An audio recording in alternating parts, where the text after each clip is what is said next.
Hello, and welcome to The Relationship Edge, a podcast where we explore the power of relationships in the private markets. I'm joined today by Ori Barzilay, a principal at Team8 Capital, focused on cybersecurity and enterprise investments. Ori, thank you so much for joining me today. Thanks for having me. A pleasure. Oh, likewise. And so we'll jump right in. I saw that you were a part of the intelligence service in the military as I was doing research for this episode. I'm curious what, if any, of that experience has translated over into the world of early stage investing and company building. Hmm. It's an interesting question. Actually, it was a very interesting path to take.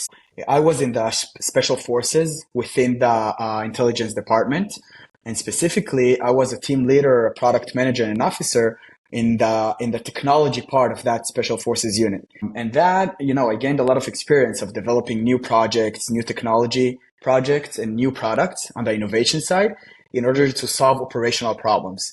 And this translated in a very trivial way into the startup world in which I took and held product roles. So obviously I didn't have the business perspective, and this is actually one of the reasons why I wanted to take that path in order to get exposed to this part.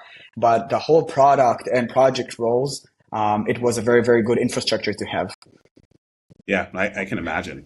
And as you mentioned, you then moved into a product management set of roles within your career before moving into investing. I guess I'm curious what infrastructure being a product manager at an early stage company gave you for early stage investing. Yeah, totally. So actually, lately I had a few insights about that transition. I think that when you think about it, product management role, basically the essence of that role is you wake up in the morning and you're in charge of the product market fit, right? A lot of people, we talk a lot about product market fit. The product manager needs to think and orchestrate the considerations, the different considerations that we have.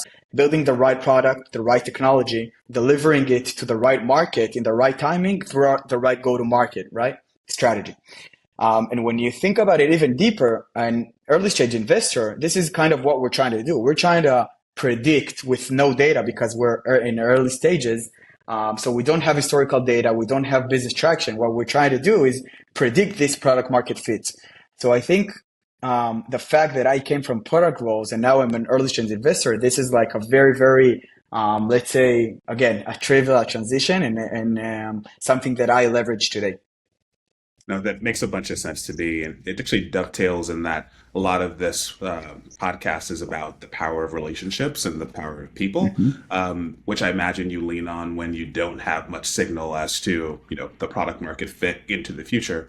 And so you've been at multiple different roles in your career through different product manager positions, different early stage investing positions. I'm curious how you thought about building a network of relationships of people along the way. Yeah. So I think, there's the title or the cliche that I'm a people person, but let's try to break it down, right? Because at the end of the day, we're trying to share some solid thoughts about things that are more than just a title, right? I think one thing that maybe can be interesting to mention that I learned about myself is one of the best ways that I learn is not from books and not from lectures, but is from conversations with people. And I think when you take that approach of every conversation that you have, you try to learn, you come humble, you try to you bring your curiosity into that interaction.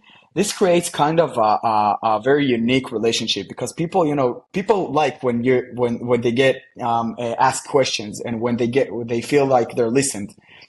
So this is one thing, a very interesting one. So maintaining a lot of interactions, bi-directional interactions in which both parts get to learn and get to give something from themselves. And the other thing is always thinking about, there's like the connecting the dots thing, right?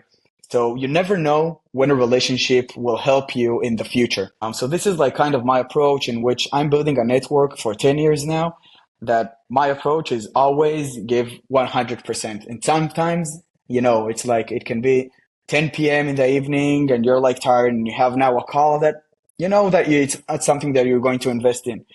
But, bring yourself and remember to yourself that this is something that maybe you will learn something new or it will connect you a dot in the future that you can't think about now in the present. So this is kind of my method or way of thinking of how to build meaningful relationships. Totally. And that, I imagine that mentality, definitely shows in the network that you've built over time. I'm curious how you operationalize that mindset. So, are there habits or practices that you regularly perform, or goals that you set for yourself, or tools that help make this easier? Yeah. So I think at the end of the day, building relationships is one thing. The other thing is maintaining relationships. So let's talk about these two components, right? So the first one, building the relationships. This is a lot of, heavy lifting, right? Is speaking with new people all the time, trying to find the connection, the interesting things that you share, you have in common. Maybe even let's talk business, like let's talk like the common interest, business interest that both of us can have.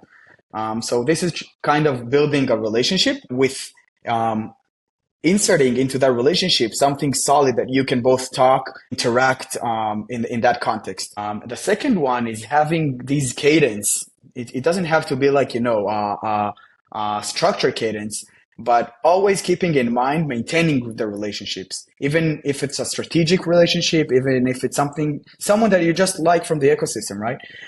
So actually, yeah, I have lists. People always make fun of me that I have like lists of friends, right? That's at the end of the day. Obviously, I have our professional lists, and we manage. By the way, it's relevant to our podcast. I manage my personal CRM. I have kind of a personal CRM of my life in which I manage my network and my friends, my network, my business network. Everything is there, and it's something that it's not like it's something that inserts something operational into that dynamic. So that's like, yeah, that's my method.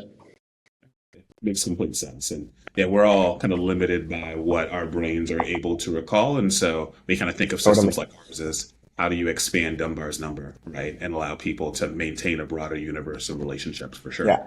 Yeah, totally. Yeah. And so it sounds like you put a lot of work into kind of the maintenance and the development of those relationships. I'm curious, like, what's been the single biggest win or opportunity that's come your way as an investor that you can trace back to that network of relationships you've built? Totally. I like to take examples because that's the best way to imagine and to understand. Let's take, for instance, there are a lot of examples, but maybe we'll take the recent investment that we've done. So it's a stealth company, so I can't disclose the name yet.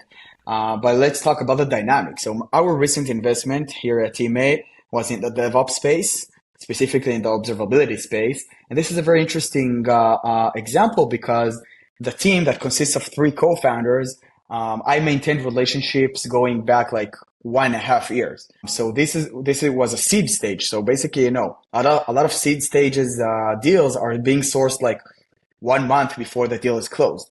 This one was a relationship that I maintained like 1.5 years ago, and started in a different context. So one of them was a VP R&D in a very known company, and I met them in a conference in the States, and we maintained our relationships. He was helping me, sharing thoughts about due diligence processes that I had. I was sharing with him the deal flow clusters, and he was able to gain visibility into new trends and innovation. And this was only with him. And the other two co-founders, different, separated examples, I had a connection with them on other things. And one day they came and they told me, look, we know that you know him and you know her from this context, and they formed a team. So that kind of sourcing, that was like, I'm going back to connecting the dots. I never could have known that this team will form from these kind of individuals, these specific individuals. And this was a great example because when they came to me, and this was a very competitive deal, they got like 5 or 6 term sheets from around the ecosystem. We had a strong relationship, and we had kind of a relationship advantage on top of the professional advantage that I believe that we had as well at Team8. So this is like the example of how we leveraged a very good old relationship.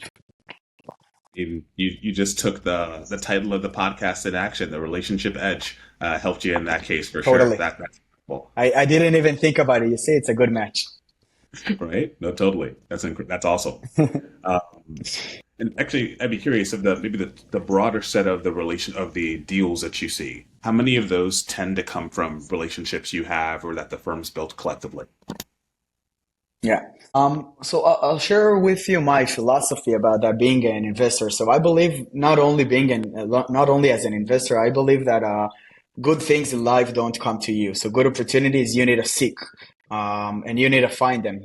So in that context, the best deals are deals that I kind of taken proactive approach, and source and deal and have like kind of a relationship to manage into getting these deals be relevant on the timing, on the fit to us at Team8. We have our strategy, we have our investment thesis and our methodology of how to look at things. So this is like kind of a fit that needs to be created. So this is like one part of my philosophy: proactively creating the opportunities and not waiting that the good things will come to us.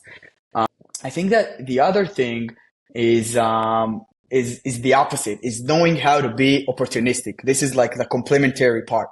I believe that a good investor needs to have like a slightly component of being opportunistic, identifying when a very unique opportunity came in a timing that we couldn't anticipate, maybe a space that it wasn't like our most developed thesis, but it's intriguing enough in order to deep dive into and to have kind of, the smell sense to know, okay, something special is here, and to know how to dig into that.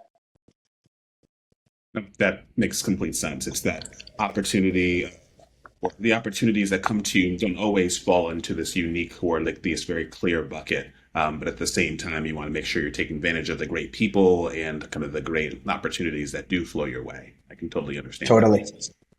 Fantastic. We'll maybe move towards our closing question, which is, what is the single biggest lesson you've learned about investing in relationship management that you think most people get wrong? That's an interesting question, actually.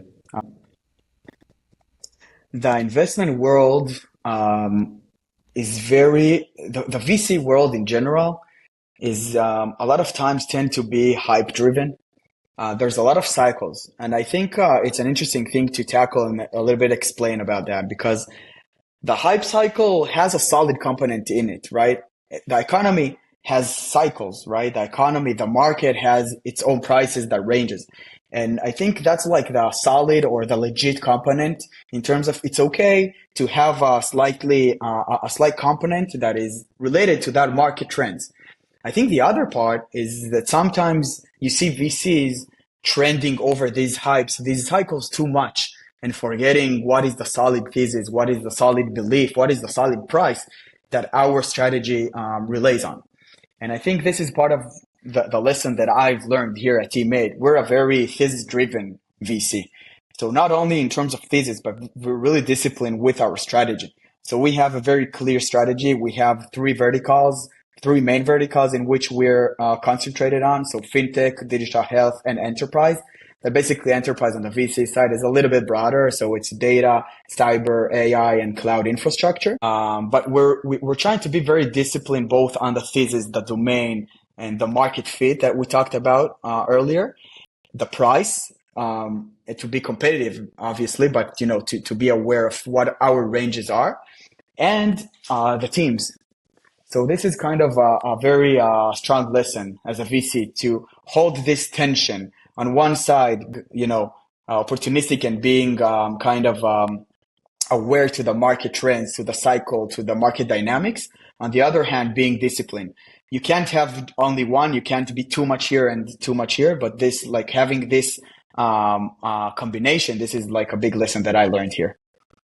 It makes total sense to me. There's an art and a science, and if it was purely rules based, then many more people would be successful in the domain. But teams like Team8 are successful because you can do both, which makes complete sense to me. Totally. Well, this has been a fantastic conversation. So first and foremost, thank you for being willing to spend some time with us and with the audience. Where can the audience find you if they want to learn more about you or Team8 Capital? So I'm always open to speak with everyone, as you already understand from this podcast. I'm available on LinkedIn. I'm available by our email. It's on our website, team8.vc. I'm happy to chat with everyone. Well, thank you so much, Ori. Thank you so much for having me. It was a real pleasure. Likewise.